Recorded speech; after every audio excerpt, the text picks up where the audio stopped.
Hello दोस्तों, नमस्कार। आज इस वीडियो में मैं आपको बताने वाला हूँ गोल्डन सिटी जैसलमेर के बारे में, जो बसा है राजस्थान के पश्चिमी भाग में और पाकिस्तान की सीमा को टच करता है।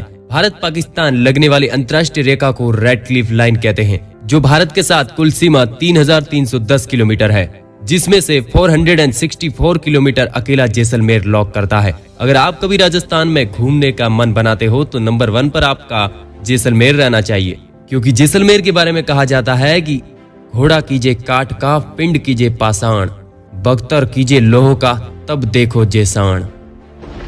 तो दोस्तों, जैसलमेर ने हमें दिया है परमाणु परीक्षण, जिससे भारत को विश्व में परमाणु शक्ति के रूप में नई पहचान मिली थी।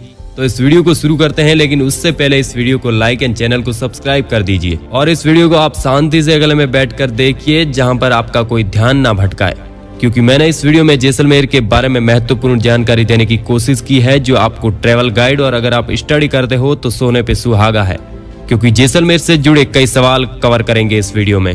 तो कर दो भाई लाइक और सब्सक्राइब और इस वीडियो को एंजॉय करो।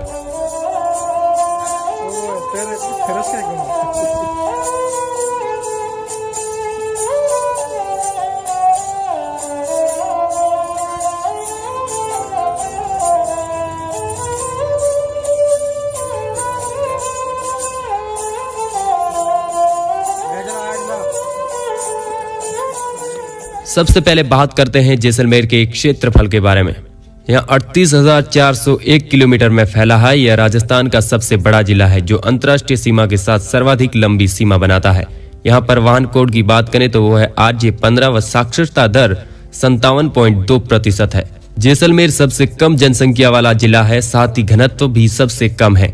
यहाँ प्रति व्यक्ति वर्ग किलोमीटर में औसतन 17 व्यक्ति ही निवास करते हैं। जैसलमेर गर्मियों में तेज गर्मी और ठंड में कड़ाके की ठंड के लिए जाना जाता है। जैसलमेर का सिंचाई व कृषि तंत्र क्या है, इसके बारे में आइए नजर डालते हैं। इंदिरा गांधी नहर परियोजना का अंतिम छोर भी यहाँ मोहनगढ़ उप तहसील में है। इस नहर से जैसलमेर में बड़े क्षेत्र में खेती की जाती है। नहरी क्षेत्र में नाचना, मोहनगढ़, रामगढ़ आदि कृषि क्षेत्र हैं। इन क्षेत्रों में अधिकांश किसान गंगानगर, हनुमानगढ़, बीकानेर, नागौर, चूरू व बाड़मेर के हैं। कुछ स्थानीय किसान भी खेती बाड़ी करते हैं। यहाँ की खेती में गवार, मूंग, मोठ, तिल, मूंगफली, सरसों, बाजरा, चना, जीरा, इसबगोल प्रमुखता बोया जाता है। हालांकि नहर के अलावा स्थानों पर ट्यूबवेल से भी खेती की जाती है, लेकिन कम मात्रा में। इसके 2 कारण हैं। एक तो यहाँ की भूमि में प्रचुर मात्रा में पानी नहीं है, दूसरा अधिकांश जगह लवणीय पानी है। साथ ही में बारिश के औसत से भी कम होती है। यहाँ पर अगर समय पर अच्छी बारिश होती है तो बारानी खेती भी की जाती है। यहाँ पर बरसाती पानी को संजोकर खेत में रखा जाता है। पानी को सोखने पर वहाँ की खेती, उसे स्थानीय भाषा में खड़ीन कहा जाता है। दोस्तों, एक नजर डालते हैं जैसलमेर के इतिहास के बारे में। जैसलमेर की स्थापना 840 वर्ष पूर्व भाटी राजपूत रावल जैसल ने सन 1156 में की थी। जैसलमेर पूर्व में वल्ल मंडल के नाम से जाना जाता था। इसकी राजधानी लोदरवा थी तथा वहां के पवार राजा राज्य करते थे। तब इस नगर का नाम भावनगर था। सदियों से अपनी परंपरा, कला और संस्कृति को सजोता आ रहा जैसलमेर आज देश विदेशी पर्यटकों को आकर्षण का मुख्य केंद्र बन गया है। हर वर्ष लाखों पर्यटन यहाँ पर स्थापत्य शैली, पीले पत्थरों पर उकेरी गई बारीकी शिल्प तथा हस्तशिल्प कला को देखने के लिए आते हैं। जैसलमेर का इतिहास अत्यंत प्राचीन रहा है। यह शहर प्राचीन सिंधु घाटी सभ्यता का क्षेत्र है। वर्तमान जैसलमेर जिले का भूभाग प्राचीन काल में मांडधरा अथवा वल्लभ मंडल के नाम से प्रसिद्ध था। ऐसा माना जाता है कि महाभारत युद्ध के पश्चात कालांतर यादवों का मथुरा से काफी संख्या में ब्रह्मज्ञान हुआ। इस भाटी राजपूतों की प्रथम राजधानी तनोट, दूसरी लोदरवा तथा तीसरी जैसलमेर रही। अब बात करते हैं पोखरण के बारे में, पोखरण परमाणु परीक्षण के बारे में। 11 मई 1998 को जब पोखरण स्थित फील्ड फायरिंग में रेंज परमाणु परीक्षण हुआ, तो उस समय DRDO के तत्कालीन निदेशक भारत के पूर्व राष्ट्रपति डॉक्टर अब्दुल कलाम थे। भारत की जनता देश के पूर्व राष्ट्रपति को मिसाइल मैन के नाम से जानती है। परीक्षण के पहले डॉक्टर कलाम ने सेना के जवानों के साथ पोखरण व फायरिंग रेंज का निरीक्षण किया था।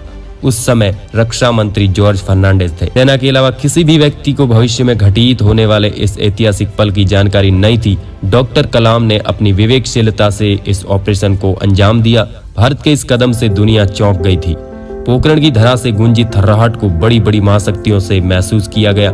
जैसे ही डॉक्टर कलाम के नेतृत्व में राजस्थान की इस वीर प्रसुत्ता धरती पर परमाणु परीक्षण किया गया, उस चंद घंटों के बाद राष्ट्रपति को सेना के अधिकारियों से मीडिया से रूबरू हुए थे। उस दौरान डॉक्टर कलाम ने परमाणु परीक्षण के साथ साथ पोखरण व खेतलाई गांव में एक नहीं कई बार आने का भी जिक्र किया था। उन्होंने उस समय कहा था कि इंसान की पहचान साधारण रूप में अधिक होती है, न कि पद प्रतिष्ठा से। परीक्षण के समय देश के प्रधानमंत्री अटल बिहारी वाजपेयी थे। उन्होंने परमाणु परीक्षण के देश के लिए गौरवान्वित बताकर लोगों का आभार व्यक्त किया था।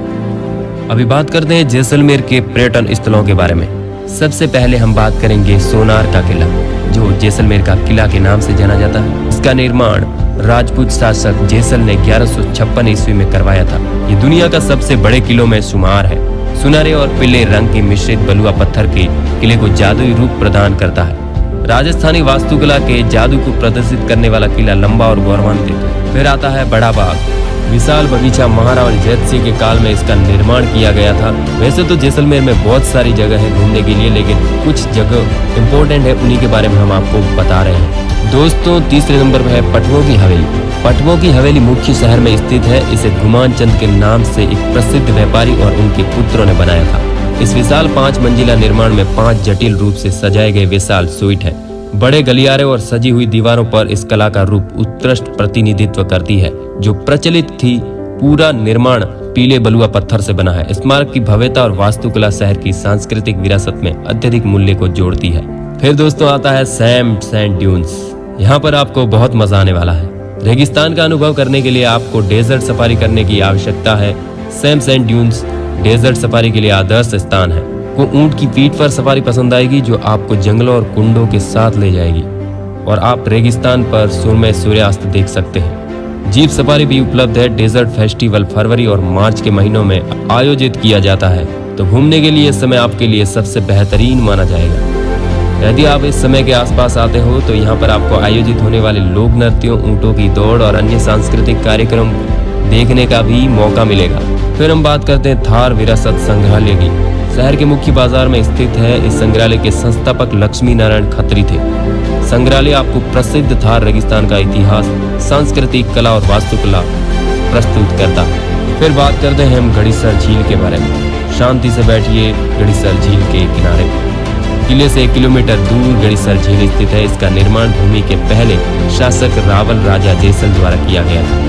जैन मंदिर। जैसलमेर किले के अंदर स्थित जैन मंदिर तीर्थकारों को समर्पित मंदिर की एक श्रृंखला है, जो 12वीं शताब्दी में इसका निर्माण का पता लगाया जा सकता है। मंदिरों को उनकी विशिष्टता स्थापत्य कला के लिए जाना जाता है, जो माउंट आबू के दिलवाड़ा मंदिर के अनुरूप है। सालिम सिंह की हवेली। जैसलमेर की सभी हवेलियों में से एक सालिम सिंह की हवेली अपनी विशिष्ट और आकर्षक वास्तुकला के लिए जानी जाती है। इसे तत्कालीन मंत्री सालिम सिंह ने बनवाया था, जो किला जितना ऊंचा बनाना चाहते हैं, लेकिन राजा ने इसकी मनाही कर दी थी। इसकी वास्तुकला की अपनी विशिष्ट शैली और मोर के आकार की छत के साथ 38 बालकनी है।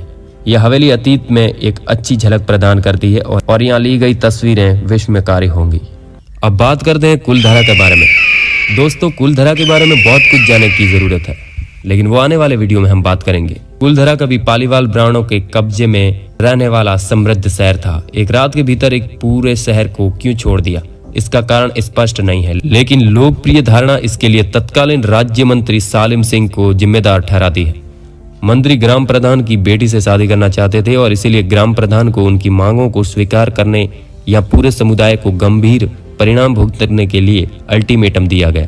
मंत्री की मांगों को मानने के बजाय पूरे गांव ने दूर जाने का फैसला लिया। जाने से पहले उन्होंने इस जगह को कभी वापस आने का नहीं ठाना। उन्होंने श्राप दे दिया कि आज के बाद यहाँ पर कोई नहीं बस पाएगा। अतीत की एक झलक को पाने के लिए कुलधरा जाएं और इसकी कहानियों को रूबरू करें। जैसलमेर में सनसेट का मजा लेना है तो अपने रेत के टीलों के लिए प्रसिद्ध एक छोटा सा गांव खुरी में सूर्यास्त के सुंदर दृश्य आता है और इसके स्थान के कारण थार की परिस्थितियां तंत्र में एक अच्छा रूप प्रस्तुत करता है। यह सेम सैंड टिब्बा का एक किफायती विकल्प है और कम भीड़ के बीच आराम करने के लिए इच्छुक लोगों के लिए आदर्श होगा।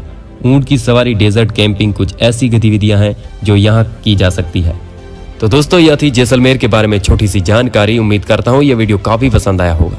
नीचे कमेंट करके बताइए कि आप इस वीडियो को कहां से देख रहे हैं। मिलते हैं नए वीडियो में, तब तक के लिए जय हिंद, जय भारत।